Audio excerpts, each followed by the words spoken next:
ప్రాంతాల్లో నా పర్యటనలు జరిగాయి. కాబట్టి దక్షిణాది ప్రాంతంలో ఉన్న 5 రాష్ట్రాలతో నాకు అనుబంధం ఉంది.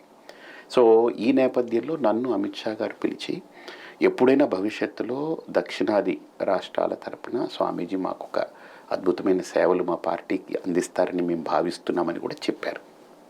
దక్షిణాది రాష్ట్రాలంటే ఒక తెలంగాణ కాదుగా. సో 5 ఉన్నాయి కదా.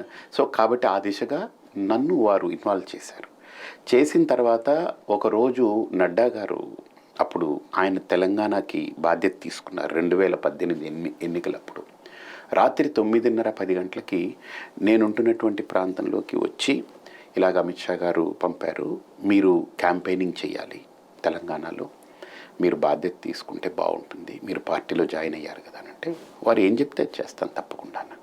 అసలు నాకు ఆ పార్టీ ఎవరికి సీట్లు ఇస్తున్నారు, ఎవరికి టికెట్లు ఇస్తున్నారు, ఏ సామాజిక వర్గం వాళ్ళకి అక్కడ ఎన్ని ఓట్లు ఉన్నాయి, అసలు ఏమీ దాని గురించి నేను ఆలోచనే చేయలేదు. Because I'm not in to that. నువ్వు అందులోకి వెళ్ళాలి, నువ్వు చూడాలి, నువ్వు పార్టీ ఆఫీసులో కూర్చోవాలి, నాకేం చెప్పలేదు. అండ్ వాళ్ళు చెప్పందే నేను వెళ్ళి తగుదునమ్మా అని పూసుకునే రకం కూడా కాదు.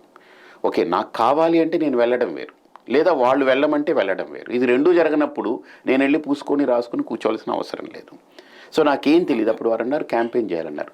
తప్పకుండా మీరు ఏం చెప్తే అది అని అంటే అప్పుడు అమిత్ షా గారు ఒకసారి నన్ను రమ్మనమన్నారు. నేను వెళితే మీకు ఇలాగ నేను మీరు ప్రయాణం చేయాలి బండిలో అంటే కుదరదు, మీరు ఒక 40-42 సభలు చేస్తే బాగుంటుంది తెలంగాణ మొత్తంలో, నేను మీకు చాపర్ ఏర్పాటు చేయిస్తాను, జాగ్రత్తగా మీరు చేసుకోండి, మీరు చెయ్యండి అని అన్నారు. తప్పకుండా అన్నాను.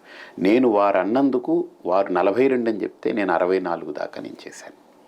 ఒకరోజు సందర్భంలో ఆయన నేను కూర్చొని మాట్లాడుతున్నప్పుడు, మీరు చాలా ఓపికగా చాలా కష్టపడి చేశారు, చాలా బాగా చేశారని ఆయన అభినందించారు.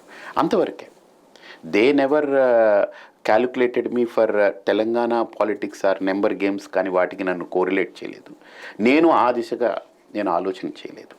కేసీఆర్తో ఎందుకు వచ్చింది మీకు వివాదం? కేసీఆర్తో నాకు వివాదం లేదు. బట్ కేసీఆర్కి చెప్పేవాళ్ళు ఉంటారు కదా, ఈయన ఎదిగితే ఏదైనా ఇబ్బందనో ఇంకోటనో తప్ప కేసీఆర్ గారు ఇప్పుడు నన్ను వచ్చారు నా